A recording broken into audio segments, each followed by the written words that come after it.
Another week, another From episode, and this one surprised me, guys. I was not expecting that ending. There weren't many revelations made this episode despite promising us answers, but this episode focused more on relationships of the people in the town. We saw heartwarming reunions, bonding moments, heated arguments, and one character snapping at everyone. Let's recap. Randall's alive and he's not happy to see Boyd. I don't blame him. He didn't hear the monster give Boyd the ultimatum, so as far as he knows, Boyd left him for dead without any effort to save him, and be angry too. Jade, Kenny, and Christy make it back to town, and as soon as Jade hears Tabitha's back, he runs to go find her. At Tabitha's house, she's recounting what happened to her to the family, and Julie asks her, I just don't understand. How do you go from a lighthouse in the woods to a hospital in Maine? Liar, you are a liar, Tabitha. You know what caused you to go from the lighthouse to the hospital. The boy in white pushed you. Honey, I don't know. I wish I could explain. More lies. Is this sudden amnesia or pure omission of the truth? Why can't people in this town tell the whole truth? Why are you being stingy with information, Tabitha? Then Jade bursts through the door and starts asking Tabitha questions about the Faraway tree, if she went to the same lighthouse as Miranda, and whether the tree can get them back to the lighthouse. At this point in the show, only Jade is thinking straight, in my opinion. This is the energy that people in this town need to have when they get useful information. So hold on. She just got back, and you want to do what? There is nothing to see. Oh. You mean besides the magic tree?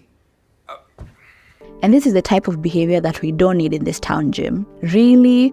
At this point, I think there should be a policy, a night in the box if you obstruct the sharing or discovery of new information. Back at the clinic, Kenny updates Boyd on the food operation, and he informs him he had the same noise again in the woods, and that this unknown creature is something new that they haven't encountered before. To which Boyd responds, if it's just walking, then we good. I honestly think Boyd is taking this a bit too lightly, especially since people will be going to the forest frequently for food. On the other side of the clinic, Christy tries to console Marielle about Nikki dying. Marielle thinks Christy is worried about her using drugs again, yada yada yada, and I'm sorry, but I find Marielle and Christy's storyline so boring.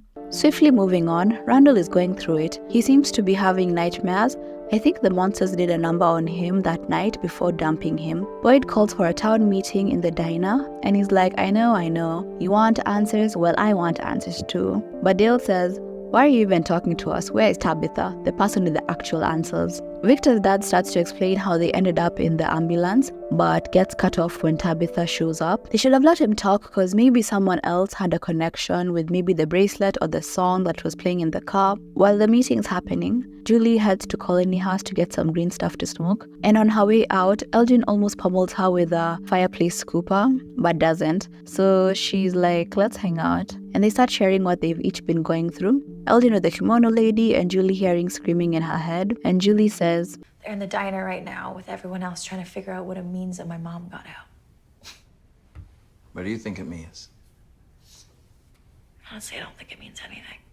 I think this is a very interesting take on the town. A part of me feels like the lack of answers in the show is the answer, that there are no answers. It feels like we, the viewers, are a part of this town. We are experiencing the same chaos, the same mysteries. Together, we are trying to unravel the puzzle with limited clues. When the townspeople lose their minds searching for answers, we're right there with them, desperately trying to make sense of it all. We're connecting the dots, but the more we learn, the more questions arise. Maybe there are no answers. Perhaps this town just is a place without a way out, a place that defies logic. We hope for a breakthrough, like Tabitha's escape, but the truth is there's no guarantee. The cycle continues, leaving us as confused and desperate as the characters on the screen. Anyway, they end up in what I guess is the basement of Colony House, and they start to go through a chest full of old clothes. I was hoping they would stumble across a kimono, but no. Instead, they find a Polaroid camera and they start taking pictures. Yay. Elgin's picture seems to be normal, but we don't get to see Julie's. This feels like an incomplete scene to me because we didn't really learn much other than this town has been here since the 80s at least. I was expecting more like the cliche ghost in the background, but I guess we have to wait and see.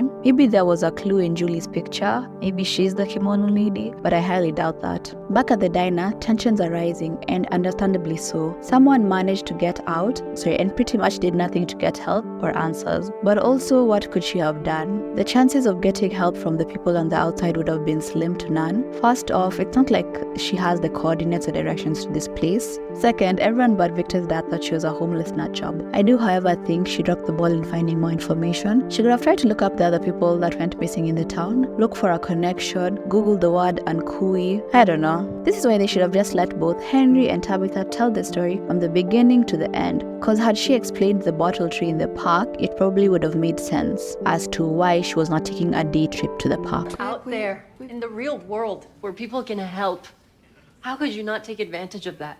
Sis is being a bit unreasonable. Plus, the only reason Henry believed her is because she told him she saw the children, which she doesn't even mention at the meeting. I don't know how, but Tabitha managed to convey this information in the most ineffective way. She just told the people, I went through a tree, went to a lighthouse, ended up back in the hospital somehow, met Henry, and now I'm back. Like, there were so many details in between that could have been helpful, like the boy in white, seeing the children, similarities with Miranda, her being the chosen one, the bracelet, the song. Come on, Tabitha. Anyway, the meeting pretty much ended there. Once the meeting's over, Boyd storms off because no one's listening to him, and Ellis is hot on his heels. What we need is for someone around here to start doing something, instead of sitting around worrying about what could go wrong. Is that what I'm doing?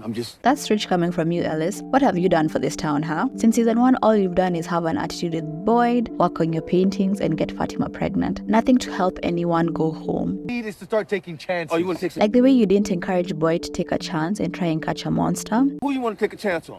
Whose life are you willing to take a chance in gambling? You know that's not what I'm saying. Tell me.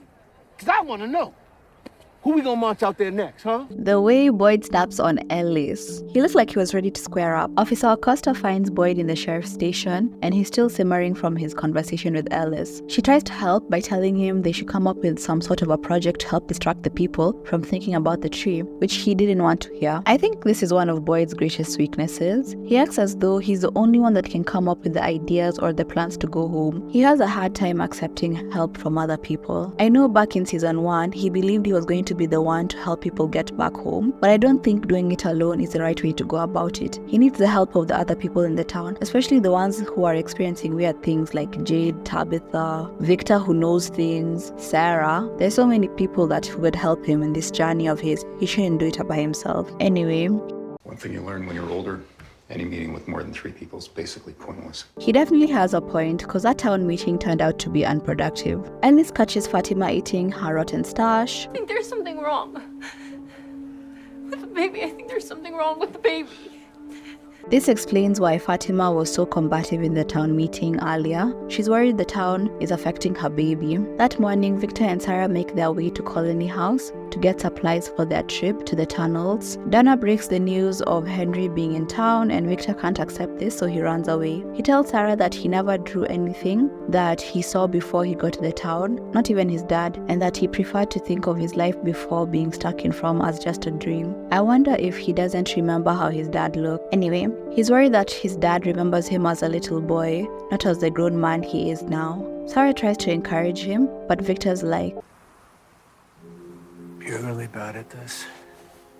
In Colony House, Henry tells Donald that when his family first went missing, he always held on to hope that they would come back one day and he'd see them again. But that hope was too painful, so it was easier for him to just think and accept that they were dead. He can't believe that Victor was here all his life, alone, while he and the real world had given up on ever seeing his family again. He thinks that's why Victor didn't want to see him and run off. Eventually, they do see each other, and their reunion left me feeling a mixture of sweetness, sadness, and joy. I also want to comment on this clip here. I would give anything to feel like a good person again.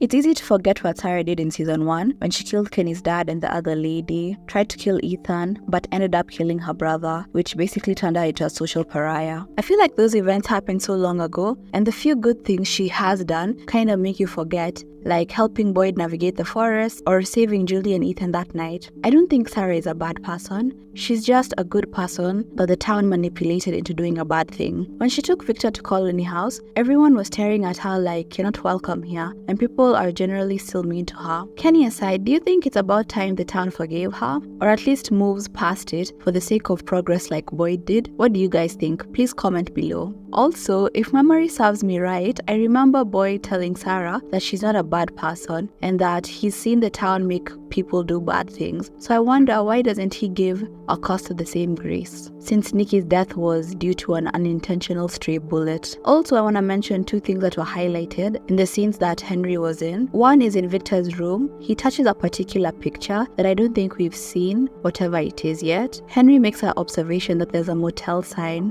which is a good question. Why is there a sign for a motel but no motel in sight? Bacta finds Boyd on the bus. She says sorry about the town meeting. I'll have your back next time. He's like, people want answers. I ain't got answers. Then she starts giggling. And he's like, you want a piece of this? And she says, no, you just remind me of my sister. You're just like her, blah, blah, blah. Hear me out, guys. I know this isn't that kind of a show, but I'm wondering, are the producers trying to give Boyd a boo thing? Tabitha gets Jade and they go to the bottle tree. So at the bottle tree, Tabitha says that the numbers on the paper are unlikely dates because one of them says 2659. Unless they're referencing the future, and I doubt there's an aspect of time travel in this show. But to be honest, I feel like I don't 100% rule it out. It could be possible. I think it could be a code that may help you travel to specific places in the town. As much as Tabitha was pushed by the boy in white into the real world, she also had a lunchbox with an address. So maybe these slips of paper could act as some kind of code to a specific place.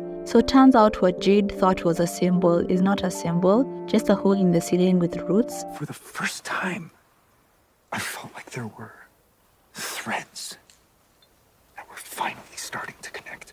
That's why we saw him in that state in episode 1. So is he going to stop obsessing over it now? Jade also saw the children. Dale shows up, decides to go through the tree. You guys can thank me later.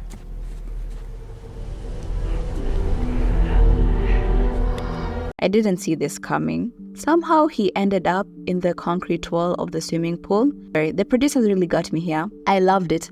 Not for Dale, but this was just an unpredictable, beautiful twist to the episode. I wonder, why did it take Miranda and Tabitha to the lighthouse but Dale into concrete? And in this final shocking scene, Boyd takes this opportunity to snap on some more people. Go ahead then. Who the fuck is next? Huh? I look forward to seeing how people will be going about using the faraway trees from now on. For this episode, there's no MVP, guys. I feel like everyone was just doing their regular stuff. Biggest disappointment is Jim to me. He's one of the biggest antagonists in this show, and Ellis is a close second for me. If you like this recap and commentary video, be sure to check out my From playlist and subscribe for future From content. Drop a like and share your highlights of the episode in the comment section below. Bye!